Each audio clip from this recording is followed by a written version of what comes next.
We're happy to hear argument in our first case, number 12-1588, Federal Deposit Insurance Corporation versus Cashion.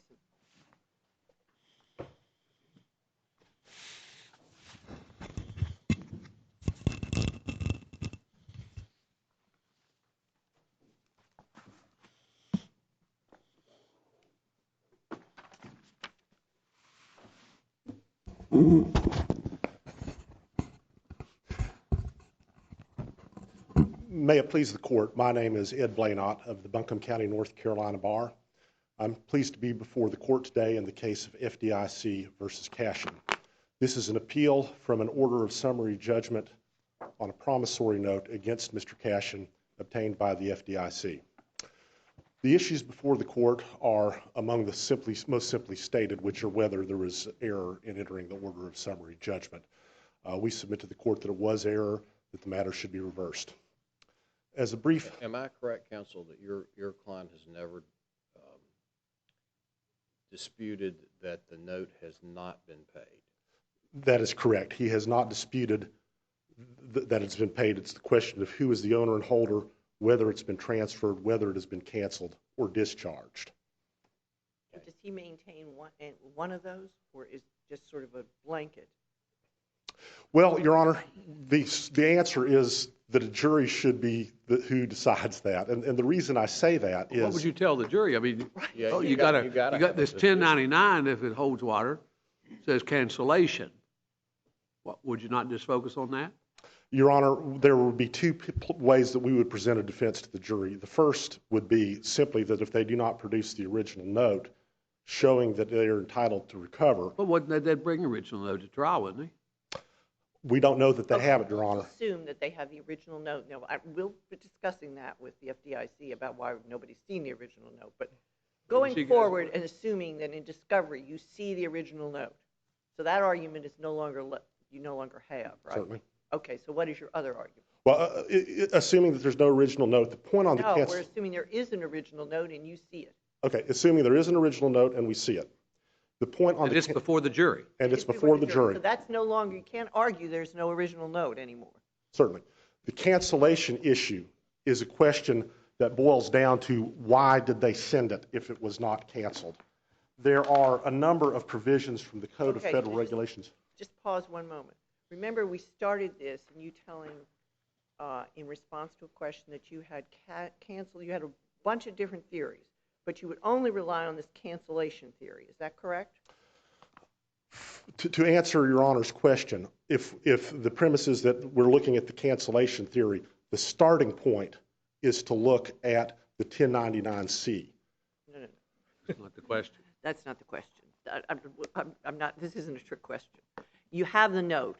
So your argument that there is no note is gone. You don't have it in your possession, but you've seen it. Your client's seen it, okay? Are you listening to me? Yes, I am, Your Honor. So is the only argument that you have left that the note has been canceled? Will that be your whole case when you go to the jury?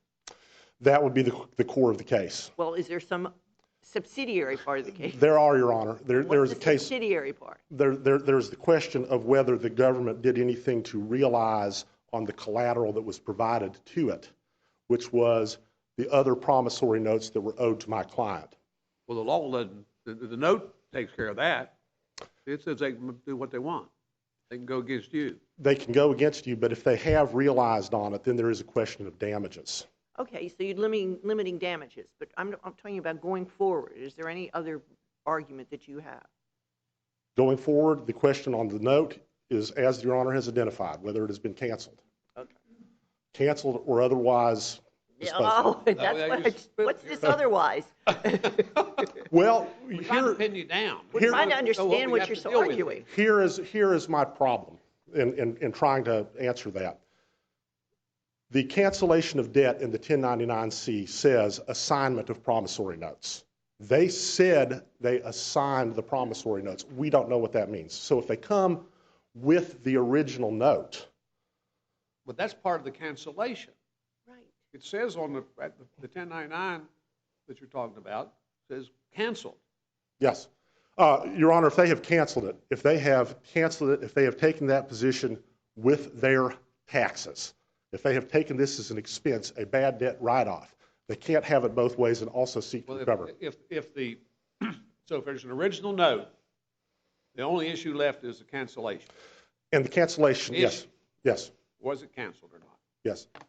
And the cancellation issue, one would also look at the Uniform Commercial Code, not simply at the 1099-C, because in the North Carolina Uniform Commercial Code, the debt on a promissory note goes away if it is canceled. And it uses the word cancellation in section 25, I believe it's 2605, 606, in that range. Yeah, well, your task here, though, is to tell us why the district court was wrong to conclude that there was no genuine issue of material fact left with respect to the cancellation of the note by virtue of, as I take it, your only evidence of that you presented in opposition to the FDIC's motion was this copy of the 1099.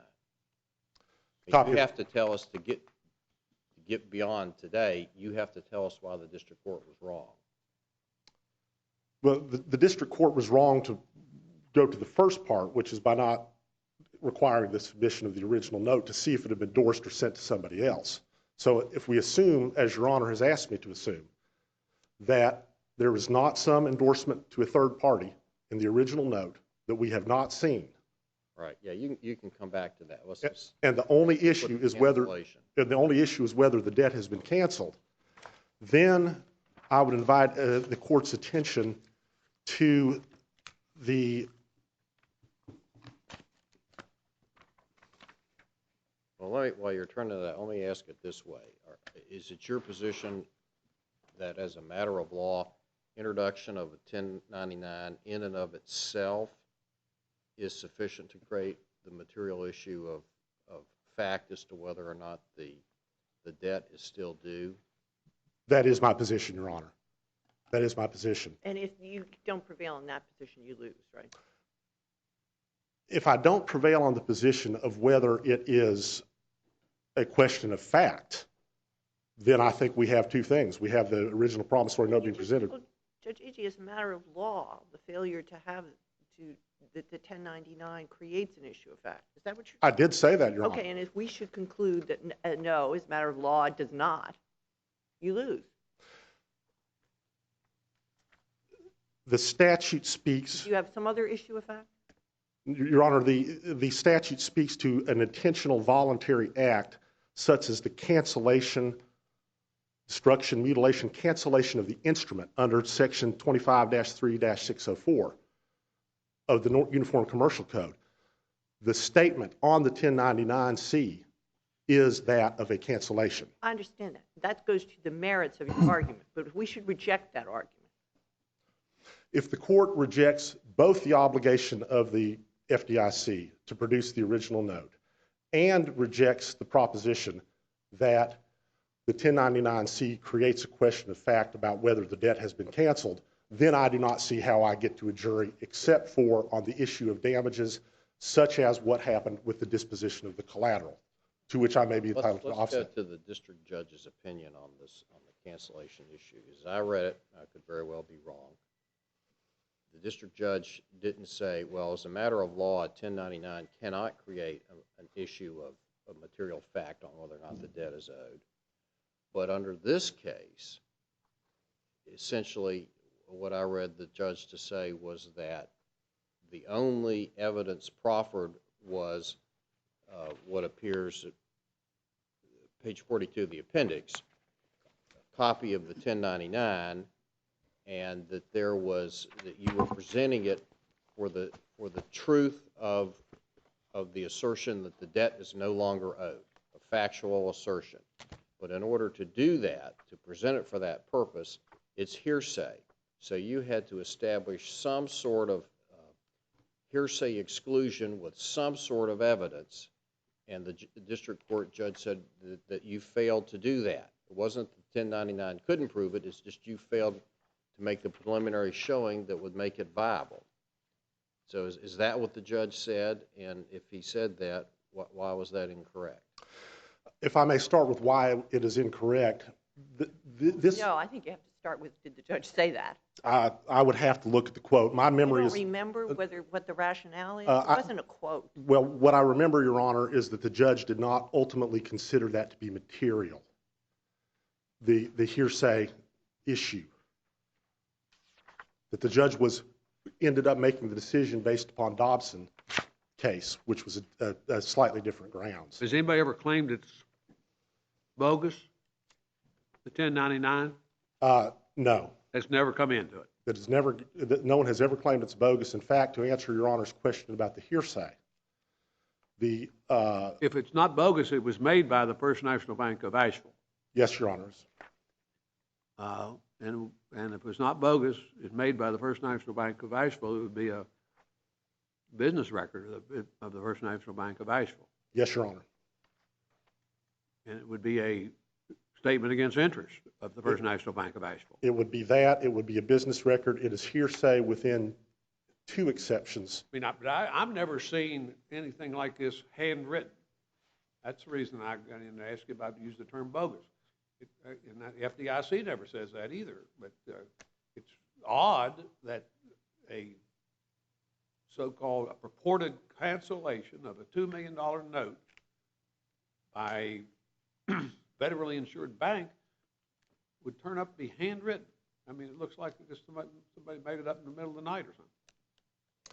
And the fact that this bank was taken over by the FDIC suggests that maybe things weren't done in a regular manner. Your Honor, I would agree that there are very serious questions about whether the Bank of Asheville did things in a regular manner. Or whether some individuals at the bank were acting not in the bank's interest and maybe fabricating documents like the ones you rely on. That is why it would be a question of fact for the jury, Your Honor, to have a person who can testify about that document. Well, what did you put before the district court to establish the bona fides of this 1099, that it met the business records exception? Did you take the deposition of any of the bank officers who would have been involved with this account in order to explain the creation of it? Or, I mean, it seems like that would have been a fairly standard path to take to verify your intended evidence. Your Honor, the written discovery responses denied knowledge by the FDIC of anything that happened before the day of its takeover. Yet, in the affidavit of the FDIC officer that verified the document, she did acknowledge it was in the FDIC's files from having taken over the Bank of Asheville. What did you put in the record, though? Did you tender, other than just the copy of the 1099? I mean, what's your evidence that it's bona fide, it was made in the ordinary course of business and by a proper officer and all that sort of stuff? I mean, what did you put on for that? We put Mr. Cashion's affidavit of him having received this. Now, he receives whatever. Tell us about What he receives is this document. made it. Well, that becomes the question of my written discovery to the bank, where I asked it about this, or not the bank, but the FDIC, and it denied knowledge of anything that occurred before its takeover. Well, there had to be a loan officer that he dealt with that you knew who the person was. Presumably you could have found them and deposed them. Your Honor, I believe that it was the bank's obligation to explain and to come up with the original note. So for that reason, during our discovery, we simply wanted to know what the bank's documents were and what it could tell us. Have you seen a copy of the note? I apologize, Your Honor. A copy of the note. Yes, Your Honor. And there's no argument that the FDIC dummied up this copy. Of the promissory note? No, Your Honor. No. The question is whether there are endorsements or allonges that do not appear. And this Have you seen the original of the note? I have not. They've never shown it to you. Did you ask that the note be produced in discovery? We asked for the note to be produced in discovery. The copies for discovery purpose were sufficient for us to see what their documents were. The expectation is that you produce... Let's review this for a minute. You asked for the note in discovery. They produced a copy. Did you object and say, no, we need to see the original? No, Your Honor. Well, if it's a copy, then that means it's a real copy, and they'd just have to put the original in evidence before the jury if there was a jury trial. That's correct, Your Honor. They would need to put the original in evidence before the jury trial. And you can negotiate these things at any time. Remember, what you have here... You don't have any basis for saying that your copy is not a copy. No, we do not know when the copy was made, Your Honor. The copy could have been made several years earlier as part of the loan file. And you run into this... Did you admit in your answer that it was a good copy? We admitted that it appeared to be a copy in his signature of the note, but did not go into any endorsements, allonges, or other materials such as that. Okay. You've reserved a little bit of time for rebuttal. Thank you, Your Honor.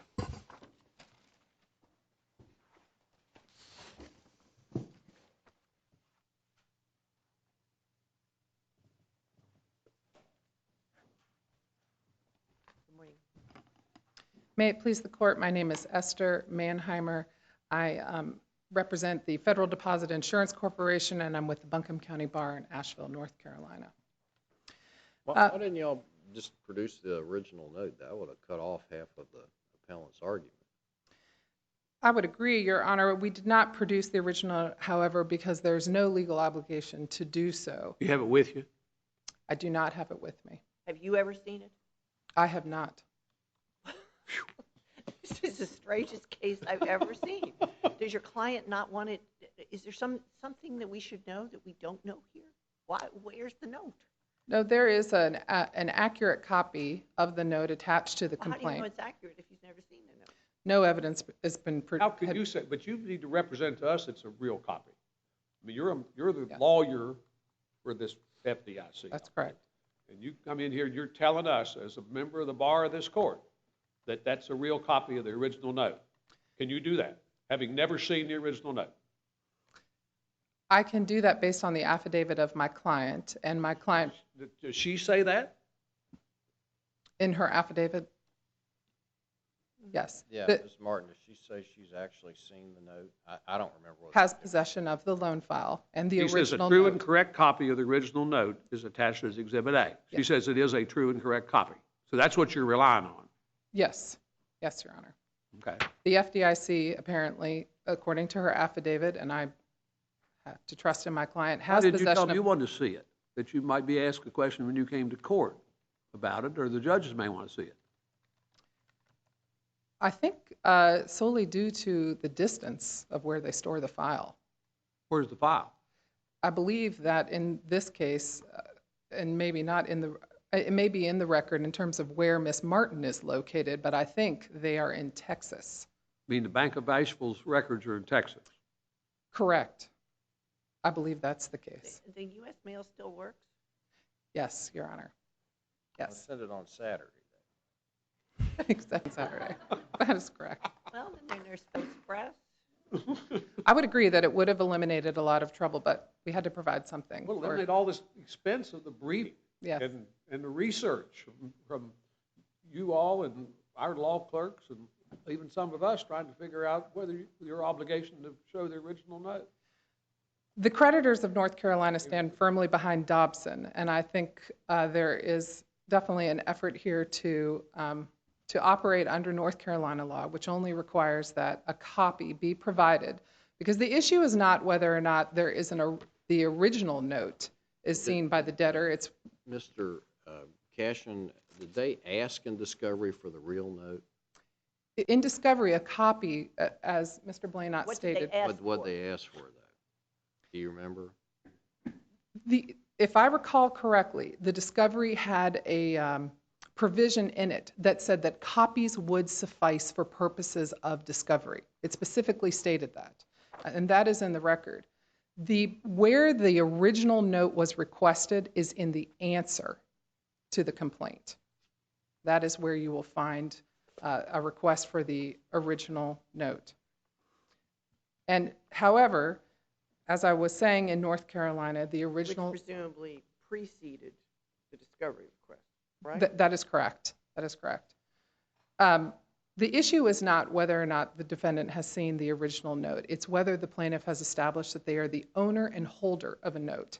And under the Lyles case, which is cited by the defendant, the plaintiff there failed to establish they were the owner and holder of the note, and the court said one way to do that was to provide the original note. That is not the only way to do that, and that is what the Dobson court says, that the establishment of an owner, being the owner and holder of a note, can be accomplished through providing a copy. And the district court, in the case at bar... Some other good and sufficient proof. So your good and sufficient proof in this case is the affidavit of Ms. Martin? That is correct. Let's assume that, just for purposes of our little discussion here, that you're by the note problem. And now you're on to these 1099s. And I have to say, I thought the government's, or your argument, was a little odd on this, which is it basically had no explanation for them. Or the explanation, it was sort of, maybe it was this. Why it was present in the loan file? You acknowledge it's present in the loan file. You acknowledge what it says.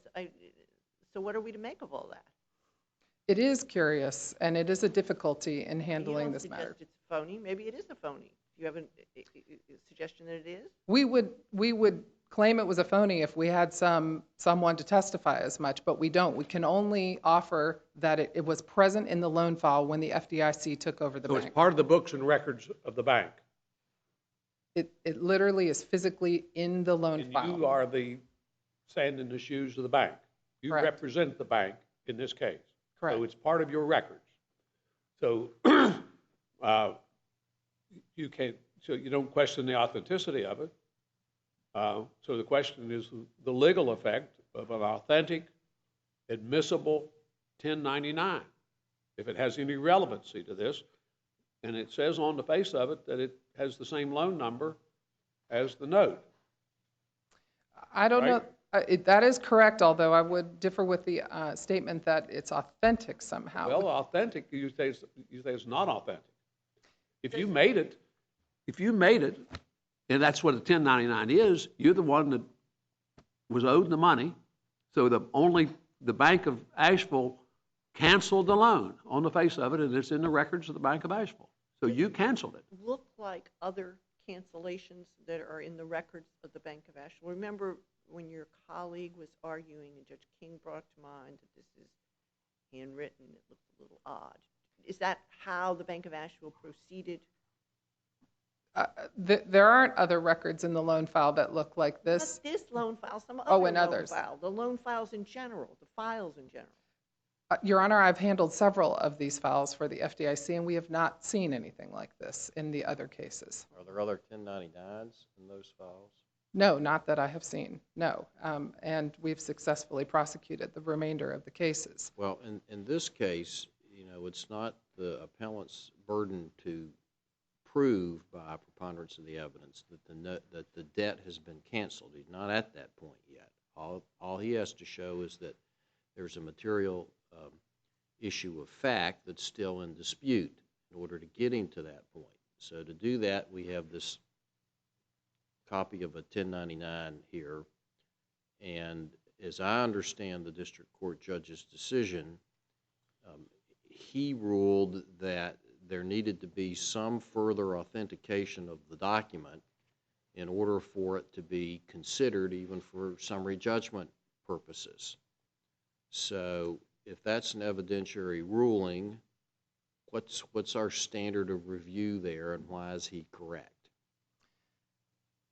That is a good question. I think that a good answer. I think the court shared the same concern that you have voiced, in that this is not, it does not fall under a business record exception because there isn't anyone to put up on the stand who can testify. Well, it's in the record. It is in the record. It's in the record, and it says on the face of it, Bank of Asheville, cancellation of debt, $1.993 million.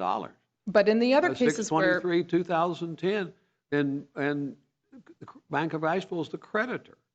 In the other cases where a 1099 has been allowed to be put into evidence, it's offered by someone employed by the bank who may have in fact prepared the 1099, or there's But you stand in the shoes of the bank.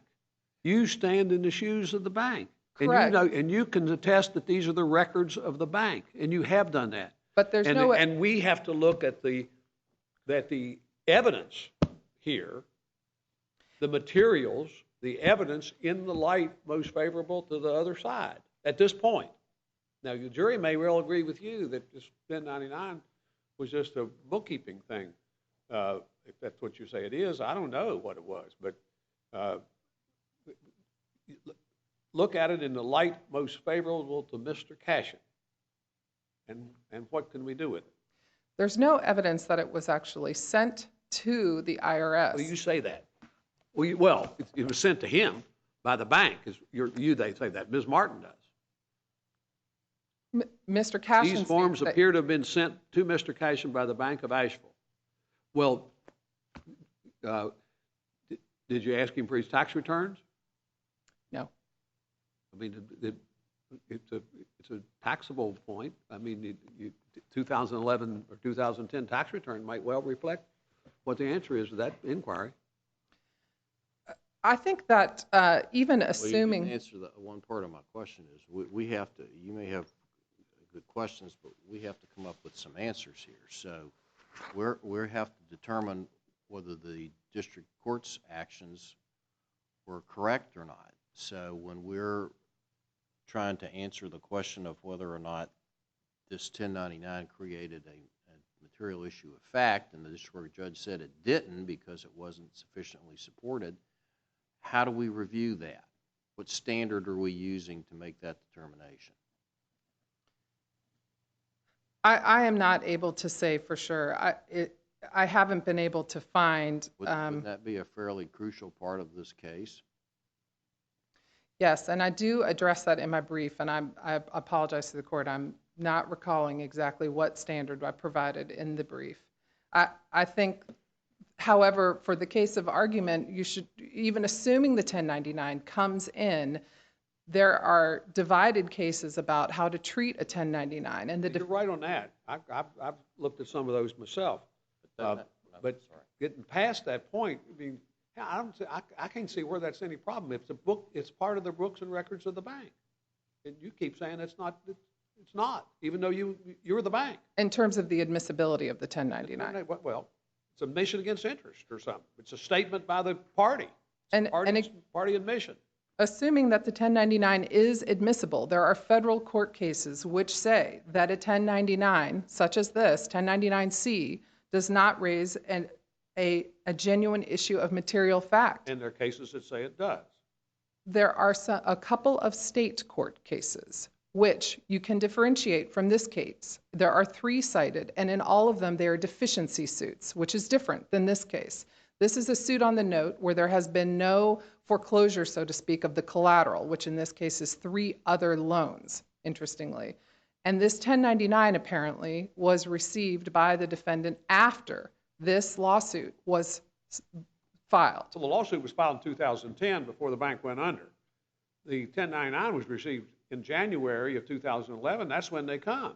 They come after the end of the 2010 year. You send the 1099 by the end of January of the next year. That's the way it works. But to distinguish again from these other state court cases, there's a concern in at least CF Homes that there is some unfairness aspect. I'm rather Franklin credit that the debtor had already paid taxes because, of course, this is a taxable event to have debt forgiven. And in those cases, there were other issues that are not present in this case. And again, there's 2 Arizona state court cases and a Connecticut state court case. Well, what would have happened if the appellant had taken the deposition of the bank's loan officer, and the bank's loan officer said, yeah, we issued that? Would that be sufficient to create a material issue of fact as to whether or not the debt was canceled? No, and in fact, that is what's happened in these other federal court cases. Why not? Because in these federal court cases where the 1099-C has been issued erroneously or otherwise by the lending institution, it's admitted to the court. In Capital One versus Massey, which is a federal case, the court said that even the IRS does not view the 1099-C as a legal admission that a debtor is absolved from liability for the debt. And it adopts the view that the 1099-C does not in and of itself discharge the debtors from liability. And that is because, isn't it, that the IRS sends 1099s sometimes when in fact the people are still going to pursue the debt. Correct. By the code, it states there are triggering reasons that a 1099-C must be sent whether or not the debt has been payment in 3 years on it. Then they have to send the 1099 even if the lender is going to pursue the note. Isn't that right? That's correct. And I believe that N. Ray Zilka has the discussion where this problem derives from, which is when a lending institution charges off its debt, in other words, finds it to be worthless for some reason. They have regulatory reasons why they have to charge off the debt on their books to show its true value. And in those cases, and in that one, the 1099-C was erroneously sent at the point at which the debt was charged off. Correctly sent by the IRS and still not evidence that the debt has been forgiven. Correct. Correct. But I interrupted Judge Agee. Well, is it your position then that as a matter of law, even if the lender verified that they sent the 1099, it was a bona fide 1099, that evidence as a matter of law is insufficient to create a material issue of fact as to whether the debt was canceled? Yes. So even at a summary judgment proceeding, the debtor would have to produce additional evidence, in your view, before the district court judge could make a determination to deny the motion for summary judgment. Yes, and that is exactly what happens in Capital One versus Massey. On summary judgment, a 1099-C is in evidence, so to speak, and that is what the court finds. And that is why there is discussion in the case at bar by our district court judge that the defendant has offered no evidence to challenge that the FDIC succeeded to the rights of the Bank of Asheville, that the copy of the note is accurate, that the FDIC has possession of the note, and that the note has not been assigned. The defendants have not offered any evidence contrary to what the Bank of Asheville, in this case the FDIC, has offered into evidence. There isn't anything to dispute those basic facts. And the court goes on to conclude that even assuming this 1099-C is admissible, it does not itself operate to legally discharge the debtor's debt obligation. Yeah, because it could be explained, as Judge Motz laid out there a few minutes ago. I think it could be explained, but it wasn't. I mean, and whose burden was that? To explain why you sent a 1099 on this note. I think that it was other than a cancellation. I'm not sure that there is a burden to explain it since it does not operate to discharge the debt. It's a summary judgment, and you're the moving party. And you have to neutralize any impact of this 1099? Not if this court chooses to adopt the opinion of these other federal court cases where the courts have concluded that a 1099-C standing alone does not operate as a matter of law to discharge the debt.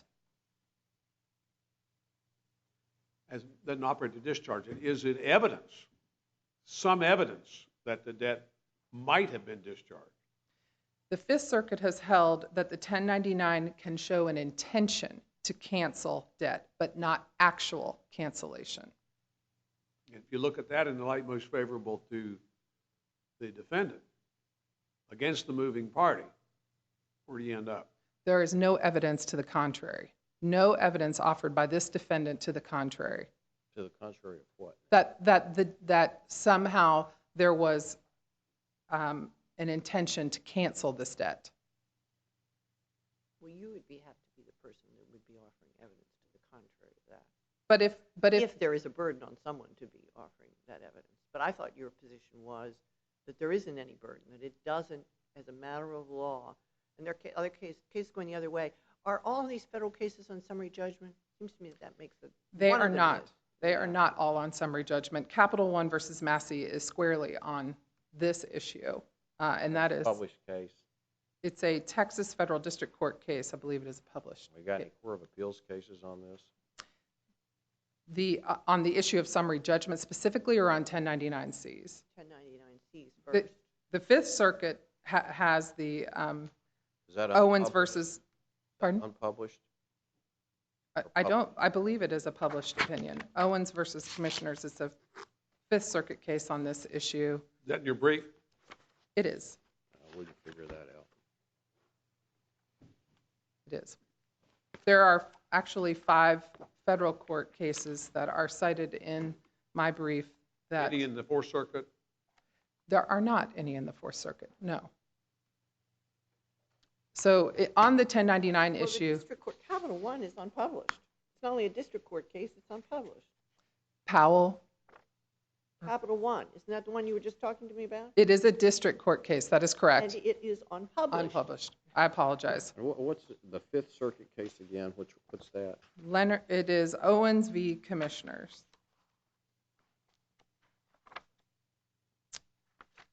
This That is appears to be unpublished as well. Unpublished opinions aren't precedent. There are no All cases good in men the, should, and women should know this, henceforth.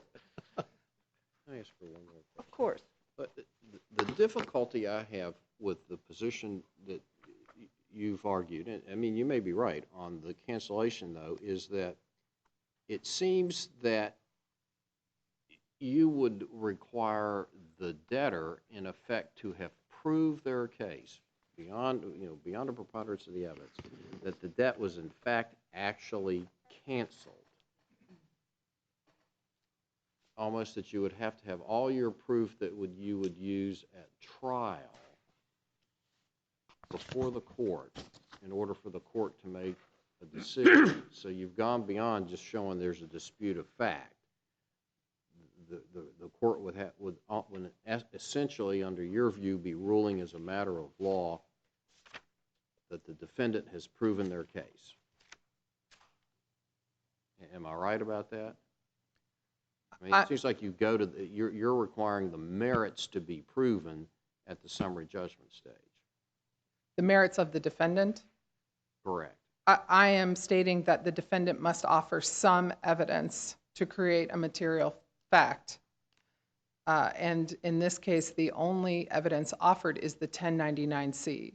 And if the 1099, Go ahead, I'm sorry. so if the 1099-C, as a matter of law, does not discharge the debtors from liability, then there is nothing else remaining. Okay, thank you. Thanks very much.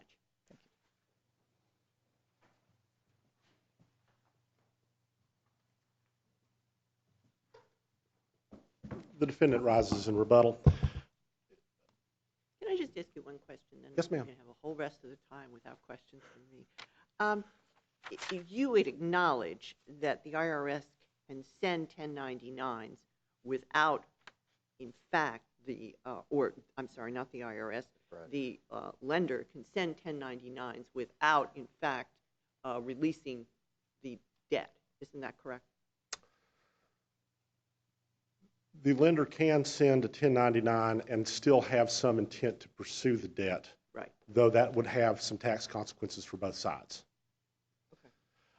There was a question, I think, that Judge King raised concerning whether this was just a piece of paper that went to Mr. Cashion or whether there was any indication in the record that the 1099-C had been sent to the IRS.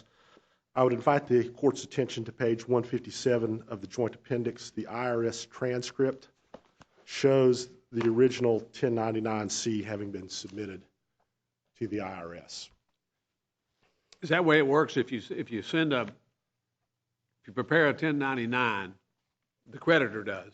They send the original to the IRS and a copy to the debtor and put one in their own file. Is that the way it works? That's my belief, Your Honor. It's just like somebody doing it for people that, like you. I mean, you get 1099s. Correct, we do that. They all come in January, don't they? Our accountant sends the original, sends copies to us, keeps a copy for the file. You have to do it in January. That is correct. I mean, so this thing about the timing of it, I couldn't understand what they were getting at with that. But anyway, that's what I thought. It's a January event, I thought. Also, on the question of intent and the Before you leave that, your representation is that what appears at JA 157 is the IRS's acknowledgement of receipt of the 1099. Yes, Your Honor. Okay. The question Of of course, what that doesn't, okay, go ahead, sorry. I'm sorry, the question of what is intended by sending a 1099-C is a function of exploring the Code of Federal Regulations.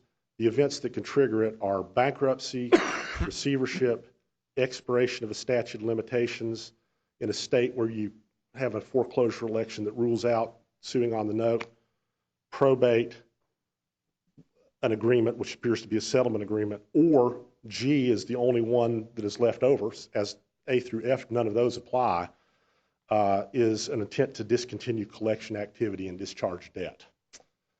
So prima facie, if we look at what the Bank of Asheville did, it intended under the Code of Federal Regulations to discontinue collection activity and discharge the debt, and that statement has an impact under the North Carolina Uniform Commercial Code where there is a writing that cancels the debt because of the form of the cancellation on the 1099-C. I'm happy to answer any other questions that the court may have. And if there are none, I'm happy to have a seat. Thank you for the opportunity to appear. Thank you very much.